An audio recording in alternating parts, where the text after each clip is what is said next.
tega sekali pejabat negara kita ketika melihat warga negara merasakan kesengsaraan di tengah pandemi COVID-19. Yang mereka lakukan adalah justru berbicara tentang 2024. Sedangkan hari ini, ya dari tahun 2020 sampai tahun 2021 saja, pandemi COVID-19 yang harusnya menjadi tanggung jawab mereka tidak bisa diselesaikan sesegera mungkin.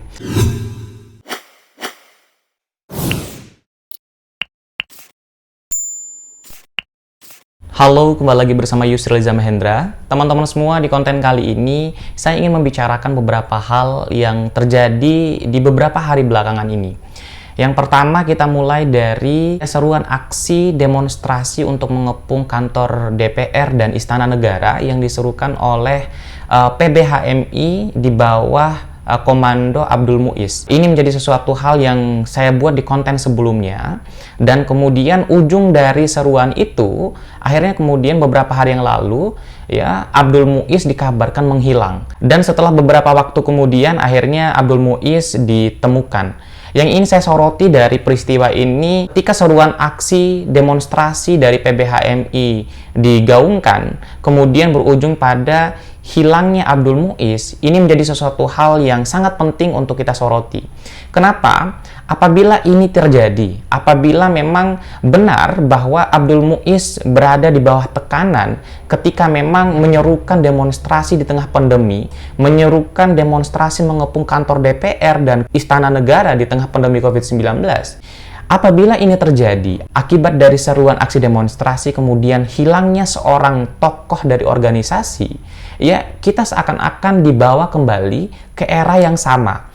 Ya, ke era sebelum reformasi di mana kemerdekaan itu dibatasi, di mana kemerdekaan setiap warga negara itu dibatasi oleh kekuasaan, dan ini mengindikasikan sesuatu hal yang tidak sehat bagi demokrasi kita. Dan apabila ini terjadi, sama saja kekuasaan hari ini mengkhianati demokrasi, sama saja kekuasaan hari ini mengkhianati reformasi, di mana kita tahu bahwa semangat reformasi mengamini kemerdekaan berpikir setiap warga negara, kemerdekaan berpikir setiap intelektual kampus, setiap anak muda untuk memberikan kritik mereka kepada kekuasaan. Karena teman-teman semua perlu kita tahu bahwa kritik itu sangat sehat bagi demokrasi, kritik itu sangat penting bagi kekuasaan. Ya, apabila saya bisa ibaratkan, krisis gagasan yang dimiliki oleh kekuasaan itu ibaratkan sembelit.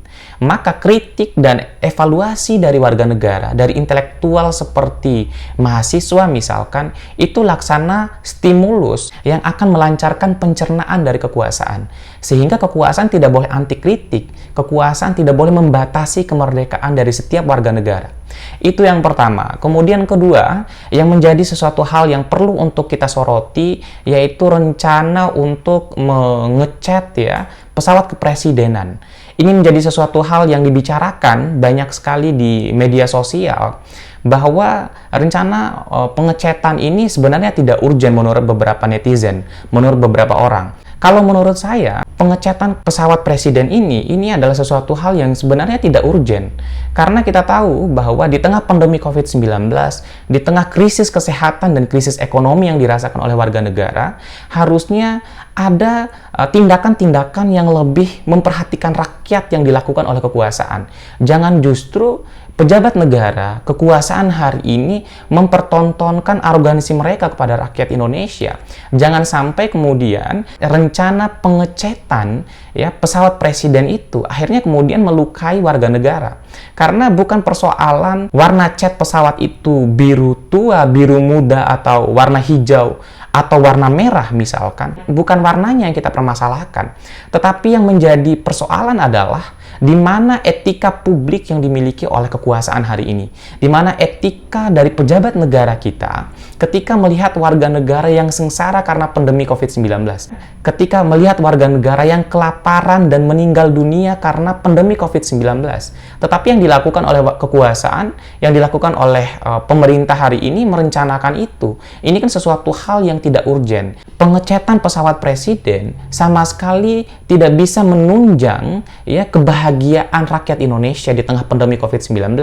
Harusnya biaya yang digunakan untuk pengecetan pesawat presiden itu, jika kekuasaan memang punya nurani, punya rasa kepedulian kepada warga negara, ya biaya itu diporsikan saja untuk kebahagiaan dan kesejahteraan rakyat. Ya, biaya itu kemudian dialihkan untuk memastikan warga negara mendapatkan penghidupan yang layak di tengah pandemi COVID-19. Ya, walaupun 1-2 orang, tetapi itu dirasa memang benar-benar real, nyata dirasakan oleh warga negara. Berbeda misalkan ketika pengecetan pesawat presiden itu dipaksakan. Banyak sekali warga negara yang kemudian merasakan kesakitan. Ya, banyak sekali warga negara yang dilukai nurani dan perasaannya. Karena ketika ini terjadi, rakyat kemudian seakan-akan dipukul 2 kali. Pertama, dipukul karena pandemi COVID-19, karena ketidakmampuan kekuasaan sesegera mungkin membawa warga negara keluar dari pandemi COVID-19. Ya, dipukul karena warga negara merasakan kesengsaraan ekonomi di tengah pandemi COVID-19.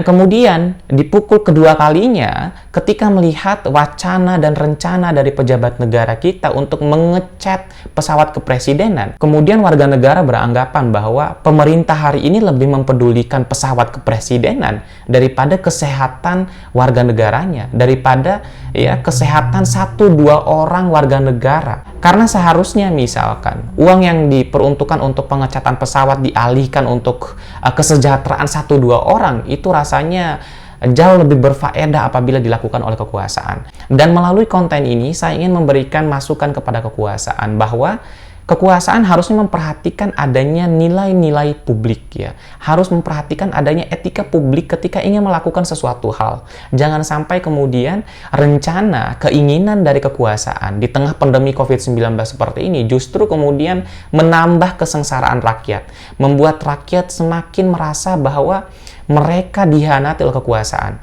Karena ketika dipukul 2 kali, maka rakyat benar-benar akan turun imunnya dan kesehatan warga negara bakalan terganggu karena melihat aktivitas dan kegagalan dari kekuasaan. Kemudian selanjutnya, yang tidak kalah penting dan menarik untuk kita bicarakan selain dari pengecatan pesawat presiden, yakni ketika pandemi COVID-19, ketika krisis ekonomi dan krisis kesehatan terjadi mulai dari tahun 2020 sampai tahun 2021, mungkin kita semua banyak melihat banyak sekali spanduk atau baliho-baliho yang dipajang di pinggir-pinggir jalan, di persimpang-simpang jalan di seluruh Indonesia, khususnya di Pulau Jawa dan beberapa provinsi di Indonesia, misalkan Provinsi Jawa Timur dan Provinsi Jawa Tengah.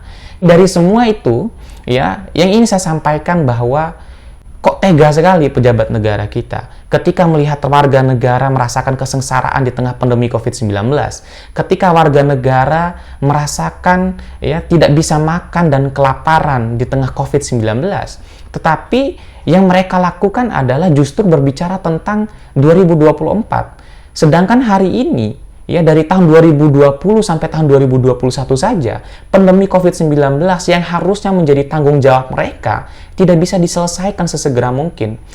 Tetapi yang mereka lakukan justru membuat rakyat semakin menjerit, membuat rakyat semakin menderita, membuat rakyat semakin sakit hatinya dan menurun imunnya dengan aktivitas yang mereka lakukan. Mereka tidak fokus pada penyelesaian pandemi COVID-19.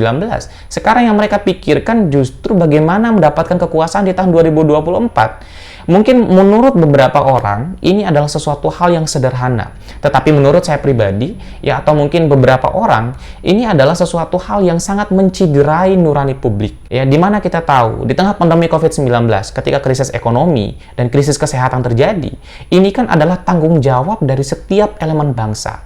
Bukan hanya warga negara yang bertanggung jawab untuk mematuhi protokol kesehatan, tetapi pejabat negara bertanggung jawab untuk mengeluarkan kebijakan yang benar-benar membahagiakan rakyat. Selain mengeluarkan kebijakan, ada aktivitas-aktivitas politik, ada aktivitas-aktivitas publik yang harus dijaga oleh pejabat negara agar rakyat terjaga imunnya, agar rakyat tidak terganggu kesehatan psikisnya. Karena ketika melihat baliho, ketika melihat pejabat negara yang seakan-akan angkuh dan sombong, menunjukkan baliho mereka di pinggir-pinggir jalan, psikis warga negara, psikis dari setiap rakyat Indonesia bisa saja terganggu di tengah pandemi COVID-19. Karena batin mereka menyatakan, sekali lagi, kekuasaan hari ini, pejabat negara kita sama sekali tidak memikirkan rakyat. Dan pikiran-pikiran itu membatin dan akhirnya berdampak pada kesehatan dari warga negara. Berdampak pada imunitas dari warga negara. Nah kan etika publik seperti ini harusnya diperhatikan oleh kekuasaan.